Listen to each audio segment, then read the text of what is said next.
ഈ ഒരു album design ചെയ്യുന്ന വീഡിയോ നമ്മുടെ ചാനലിൽ കിടപ്പുണ്ട്.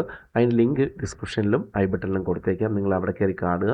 നല്ല യൂസ്ഫുൾ ആയിട്ടുള്ള സിമ്പിളായിട്ട് ഒരു ആൽബം പേജ് എങ്ങനെ ക്രിയേറ്റ് ചെയ്യാം, അല്ലെങ്കിൽ ആൽബം ഷീറ്റ് എങ്ങനെ ക്രിയേറ്റ് ചെയ്യാം എന്നുള്ളതാണ് ആ വീഡിയോ. ഇവിടെ ഞാനിപ്പോൾ വന്നിട്ടുള്ളത് ഒരു ചെറിയൊരു ഷോർട്ട് കീ അല്ലെങ്കിൽ ഒരു എളുപ്പ വഴി നിങ്ങൾക്കൊന്ന് പരിചയപ്പെടുത്താൻ വേണ്ടിയിട്ടാണ്. നമ്മൾ സ്വാഭാവികമായിട്ടും ഈ ലെയറുകളൊക്കെ ഒറ്റ ലെയറായിട്ട് മെർജ് ചെയ്യാനായിട്ട് നമ്മൾ സാധാരണ എങ്ങനെയാണ് ചെയ്യുന്നത്? ഒന്നുകിൽ ഈ ഒരു ലെയറിൽ ക്ലിക്ക് ചെയ്തിട്ട് ഷിഫ്റ്റ് ഞെക്കി പിടിച്ച് ഏറ്റവും മുകളിലത്തെ ലെയറിലോട്ട് പോയിട്ട് അതൊന്ന് ക്ലിക്ക് ചെയ്യുന്നു. എല്ലാം കൂടി സെലക്ട് ചെയ്തതിന് ശേഷം കൺട്രോൾ ഇ പ്രസ് ചെയ്യുന്നു. അപ്പോൾ എന്ത് പറ്റും? ഓൾറെഡി നമ്മൾ സെലക്ട് ചെയ്ത് വെച്ചിട്ടുള്ള എല്ലാം കൂടി ഒരൊറ്റ ലെയറായിട്ട് മാറും. നമ്മൾ മുമ്പ് ചെയ്തു വെച്ച എല്ലാ ലെയറും അങ്ങ് മാഞ്ഞു പോയിട്ട് അതെല്ലാം കൂടി ഒരൊറ്റ ലെയറായിട്ട് പോകും. കൺട്രോൾ ഇസഡ് പ്രസ് ചെയ്യുന്നു. അപ്പോൾ ഇങ്ങനെയാണ് സാധാരണഗതിയിൽ ഇത് വരുന്നത്. അപ്പോൾ നമുക്ക് വേറൊരു വഴിയുണ്ട്.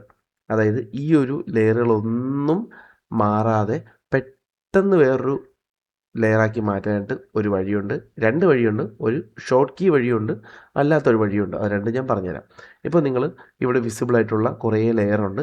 അപ്പോൾ നമ്മൾ നമ്മുടെ കീബോർഡിൽ കൺട്രോൾ ഷിഫ്റ്റ്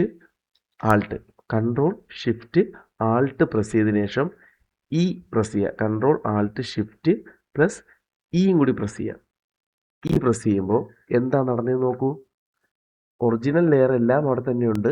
അതെല്ലാം അവിടെ കിടന്നിട്ട് അതിനെ എല്ലാത്തിൻ്റെ ഒരു കോപ്പി എടുത്ത് ഇവിടെ ഒരൊറ്റ ലെയറാക്കി ഇതിനെ മാറ്റി. കണ്ടല്ലോ, ഒരൊറ്റ ലെയറാണ്. ഇതൊരൊറ്റ ലെയറായിട്ട് മാറി.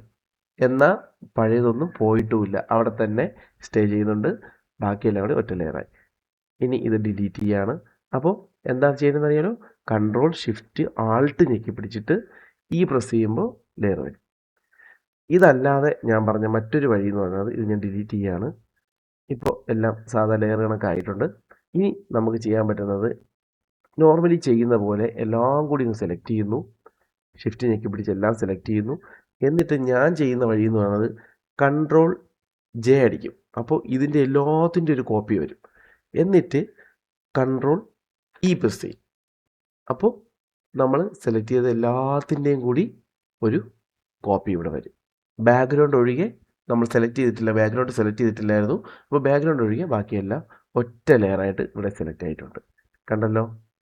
അപ്പോൾ നമ്മൾ മറ്റേത് ചെയ്യുന്ന സമയത്ത് ബാക്ക്ഗ്രൗണ്ട് സെലക്ട് ആവേണ്ട, ഈ ഫയലുകൾ മാത്രം, ബാക്ക്ഗ്രൗണ്ട് ഒഴികെ ബാക്കിയെല്ലാമാണ് ക്രിയേറ്റ് ചെയ്യേണ്ടെങ്കിൽ ആദ്യം എന്ത് ചെയ്യണം? ഈ ബാക്ക്ഗ്രൗണ്ട് ഇതൊന്ന് ഡിലീറ്റ് ചെയ്തിട്ട് കാണിച്ചു തരാം.